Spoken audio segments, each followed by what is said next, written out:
আজকে একটু আবার অনেকদিন পরে এরকম পজিশন হোল্ডিং করেছি আমি।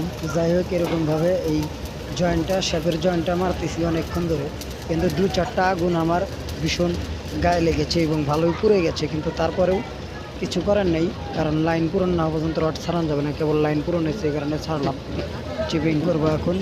তো এই যে চিপিংটা চাইলাম দিব দেই, তারপরে চিপিং হ্যামার টানতে গেছে, এই যে আবার এদিক থেকে শুরু করলাম।